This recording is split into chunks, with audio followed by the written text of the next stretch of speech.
to be here for me. Um, this is probably the best conference for me to be at. You can imagine I attend dozens of conferences, literally, every year, from G20 trade ministers meeting to APAC to you name it, right? But many of you might know I'm famously the gadget freak minister. So it's funny when I first took office, I was about 2 or 3 weeks into my job. And there's a lot of news coverage. In case you wonder, yes, I do Google myself all the time, right? So Google search Tom Lembong, what do they say about me these days? And it's funny when you're a public figure, of course they pay attention to all these little details, nothing to do with policy, nothing to do with government. It's like, his tie doesn't match, or he forgot to zip up his pants or something. But this time, one day I Googled myself, and it was about the budget process in Parliament. Banggar, the DPR, and all the articles were about the fact that of all the ministers in the Banggar, were being in the session with the budget committee, like all the other ministers were taking their notes on paper, and I was the only minister who was taking notes using a stylus on my iPad. Right? So I am the gadget freak, tech aficionado minister in the cabinet, and that makes me very happy to be here. I think a few things, and I'm not really into long, complicated speeches. I look forward to more interactive session, including with all of you. Look, just a few highlights. I think the timing for all this, if I look at the political cycle, if I look at the economic cycle, the timing for this current tech boom and this current startup boom is very good, And yes, I have to admit, of course I'm biased, but I think a big part of that has to do with President Jokowi. So if you think about it, yes, we talk about, cool ministers, Pak Rudiantara is a pretty cool guy, and so on, but I think Pak Jokowi is the coolest president. I think we all know that he's a very savvy user of social media, and that's been a factor in his communication and his campaigning from the time he was mayor of Solo to the time he was governor of Jakarta, and then now. And I think many of us know that a lot of his reform platform revolves around putting everything online, right? E-budgeting, e-procurement, e-registration, e-permitting. He wants everything to be online. But I think it goes even deeper than that. In a way, it's good that he's taking office at a time when we're in an emerging markets downturn, and economy's been slowing, rupiah is plummeting. Let me share with you a little secret. He actually loves that. The old saying, when the going gets tough, the tough get going. And I think this kind of downturn, this kind of high anxiety period brings out the best in him.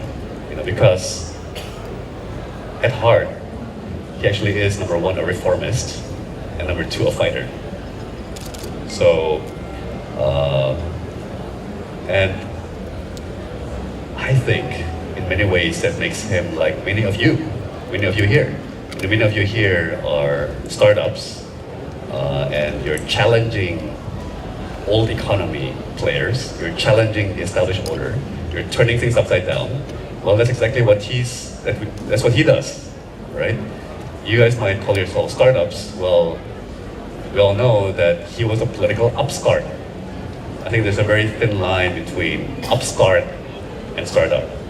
So I think the way I want all of us to think about our relationship with this government is that you have a great friend in the Istana. I think you have somebody who is like-minded, who is not only tech-savvy, but actually is a revolutionary, a challenger to the established order. Somebody who wants to change and wants to change things fast. Now, where does it leave me as his minister? And I guess I'm the one person from the government here today, right, addressing the conference. Well, a couple of things.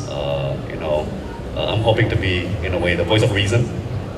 Yeah, I think I'm probably among the ministers in the cabinet that's closest in age to all of you guys.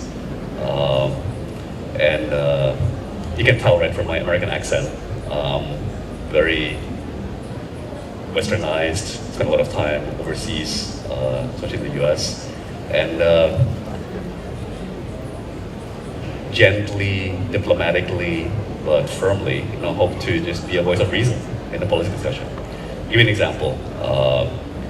In the government right now, we have a lot of discussion. Okay, great, we've got this e-commerce boom. We've got this startup boom. Technology is heating up. Well, we should do something. We should try to help. We should step in. We should regulate. We should provide certainty. We should do all these things, right? As regulators, it's our job to regulate. As bureaucrats, it's our job to come out with regulations and rules and requirements and standards. And actually,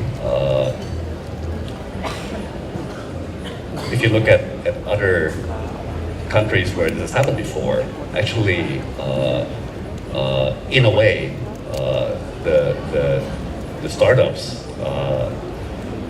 came in a very unregulated fashion, right? There's a lot of experimentation. If anything, might challenge regulatory systems. So my view is that actually this is a nascent phenomenon. This is a young industry, and we should be very careful about stepping in and regulating, right? Because we might kill it. If we start putting in a lot of regulations and a lot of intervention and a lot of rules and requirements that might create rigidities and difficulties, when in effect what we need to do is we need to step back. You just need to step back and let you guys flourish on your own. We need to realize that innovation requires experimentation, and things will go wrong. Yes, some people will lose money.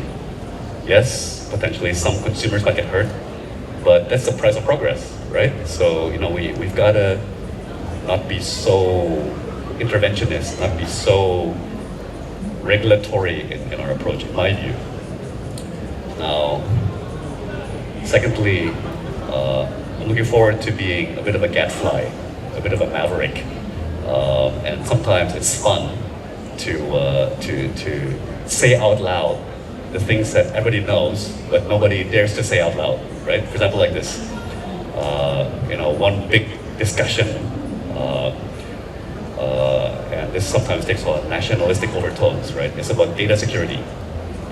And basically, there's a lot of discussion, well, we should demand that these data centers are in Indonesia, that they're onshore, that our data doesn't leave the country, especially like sensitive government data, right? And I kind of smilingly point out, well, guess what, guys?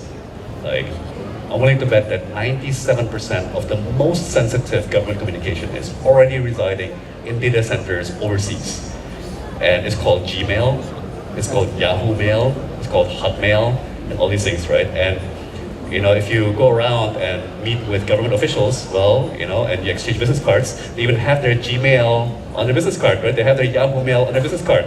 So, well, and we email each other like PowerPoints and draft regulations and, reports of diplomatic meetings, all on Gmail to Gmail or Yahoo Mail and so on, and all that stuff resides overseas. So, if we're so paranoid, or going to make a big fuss about, data security, well, guess what? Give me a break. It's already out there, and let's just not pretend that it's not. So, I think that's all for now. I think more of the policy and substantive discussion probably will be with you, right, David? Yes, let's do it. Thank you for that speech.